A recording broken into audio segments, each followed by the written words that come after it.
یہ حماد کا علم ہے جو امام ابو حنیفہ رحمۃ اللہ تک پہنچا، اور پھر امام ابو یوسف، پھر امام محمد، اور پھر حنفی فقہ کا پورا سلسلہ۔ یہ ابراہیم نخعی رحمۃ اللہ علیہ امام ابو حنیفہ رحمۃ اللہ علیہ کے استاد دادا استاد ہیں۔ اتنے متواضع، اتنے عاجز انسان تھے کہ جہاں ذرا دو چار لوگ نماز کے بعد 3 آدمی بیٹھ گئے تو ٹھیک ہے، چوتھا بیٹھا اور ابراہیم اٹھے، فرماتے تھے میں شہرت کو پسند نہیں کرتا، ٹیک لگا کے بیٹھتے تھے ستون سے، اور جہاں چوتھا آدمی آیا اور ابراہیم غائب۔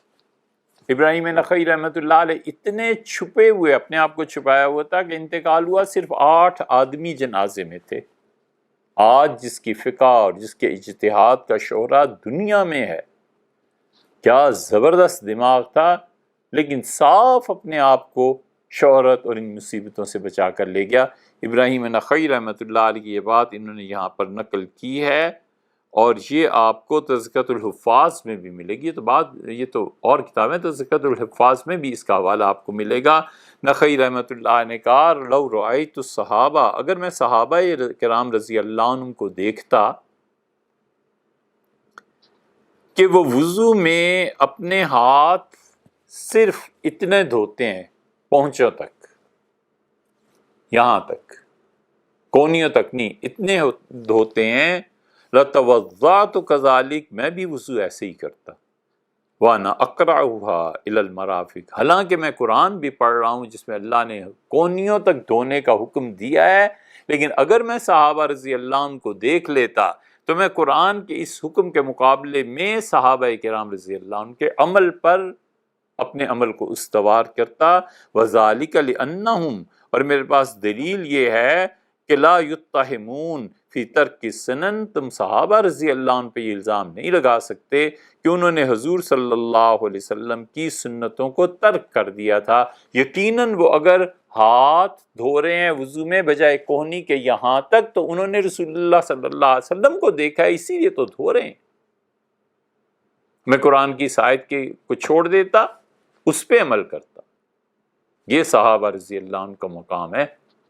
وَهُمْ أَرْبَابُ الْعِلْمِ، صحابہ رضی اللہ عنہم علم کے بادشاہ تھے۔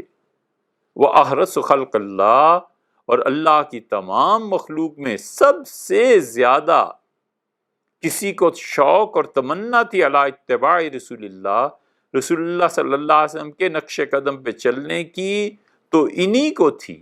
میں ان کی پیروی کرتا، میں سب کچھ چھوڑ دیتا جو انہوں نے کیا تھا، اگر میں انہیں دیکھ لیتا کہ وہ اس طرح کرتے ہیں میں بالکل اسی طرح کرتا۔ فلا یظن ذلک بہم، تمہارا کیا خیال ہے ان کے متعلق؟ بہم احد، ان کے خلاف تو بس وہی کر سکتا ہے جس کا دین مشکوک ہے۔ اس لیے جو کہتے ہیں نا کتاب و سنت، کتاب و سنت، اللہ کی کتاب اور حدیث، اللہ کی کتاب اور حدیث، اور صحابہ رضی اللہ عنہ کا عمل ان کے لیے اتھارٹی نہیں ہے۔ انہیں غور کرنا چاہیے کہ ان کے آباء و اجداد نے کیا کہا۔ اسی لیے یہ جو جملہ ہے یہ بڑا گراں گزرے گا، لیکن ہمارے لیے یہ ہمارے عقیدے کی بنیاد ہے، ہمارے عقیدے کی بنیاد کی بنیادی اینٹ ہے۔ انہوں نے کہا قال ابن عیینہ، ابن عیینہ رحمۃ اللہ علیہ نے کہا، ابن عیینہ معلوم ہے کون ہے؟ مدینہ منورہ حاضر ہوتے تھے حج سے پہلے ہمیشہ۔ ایک مرتبہ آئے اور بیمار ہو گئے، حج تو کرنا تھا، مدینہ منورہ سے باہر نکلے، قافلہ جا رہا تھا، پھر ایک دن کہنے لگے مجھے واپس لے چلو مدینہ منورہ۔ کسی نے پوچھا کیا ہو گیا؟ قافلے والے نے پوچھا، انہوں نے کہا حضور صلی اللہ علیہ وسلم یاد فرماتے ہیں، اجازت نہیں جانے کی گویا ہوئی۔ تو لوگ کہتے ہیں ہم لے گئے، وہ چند دن مدینہ منورہ میں رہے، مزید بیمار ہوئے اور انتقال ہو گیا۔ تو حضور صلی اللہ علیہ وسلم نے فرمایا ابن عیینہ کی میت جب اٹھائی گئی ہے بقیع لے جانے کے لیے، تدفین کے لیے، تو ٹھیک اس چارپائی پہ لٹایا گیا ہے جس پہ رسول اللہ صلی اللہ علیہ وسلم کو لٹایا گیا تھا۔ 10 لاکھ احادیث ابن عیینہ کو یاد تھیں۔ رسول اللہ صلی اللہ علیہ وسلم نے کسی سے فرمایا کہ یہ حج کے لیے جا رہا تھا، اور یہ مجھے بہت اچھا لگتا ہے، میرا جی چاہا کہ جس چارپائی پہ مجھے لٹایا گیا تھا ابن عیینہ اسی چارپائی پہ لیٹے۔ یہ اس مقام کا آدمی ہے۔ اس کا جملہ سنو، کہتا ہے الحدیث مظلہ، حدیث کا علم ایسی جگہ ہے جہاں پر پہنچ کے انسان گمراہ ہو جاتا ہے۔ الا للفقہاء، حدیث پہ تبصرہ، حدیث کی بحث، حدیث کی شرح وہی کر سکتے ہیں بنیادی طور پر جو فقیہ ہو۔ اگر فقیہ نہیں ہے تو حدیث کا مجرد صرف حدیث کا علم اسے گمراہ کرتے، یہ وہی کہہ سکتے تھے، اور کوئی کہے تو گردن ناپ دیں اگلے۔ انہوں نے کہا یہ حدیثیں پڑھنا یہ تمہیں گمراہی کی طرف لے جا سکتا ہے۔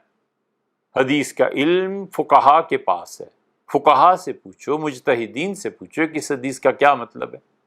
یہ تھوڑا ہی ہے کہ لائبریری گئے، حدیث کی کتاب نکالی، حدیث میں یہ آیا ہے، بخاری میں یہ آیا ہے، اور سبحان اللہ ان کے منہ آنے لگے جنہوں نے اپنی زندگیاں کھپا دی تھیں حضرت رسالت پناہ صلی اللہ علیہ وسلم کی باتیں کرتے اور ان کے احوال اور اقوال کو یاد کرتے۔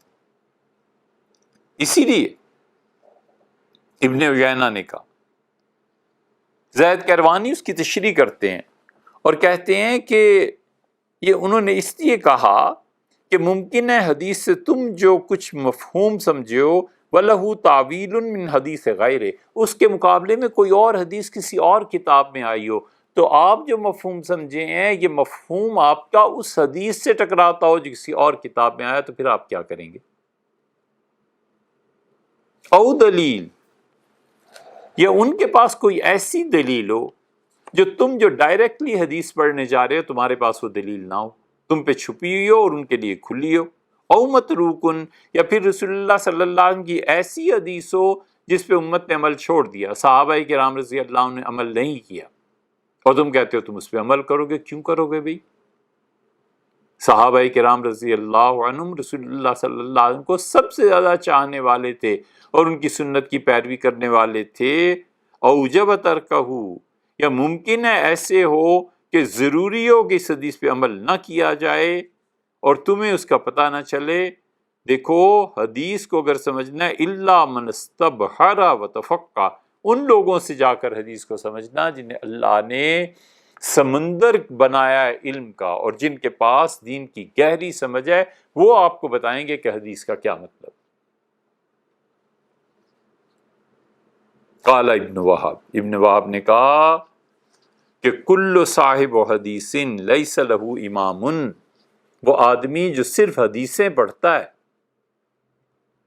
اور کوئی امام اس کے پاس نہیں ہے جس کی وہ پیروی کرے، لیس لہ امام فی الفقہ، حدیث کو سمجھنے میں، فقہ میں اس کا کوئی امام نہیں۔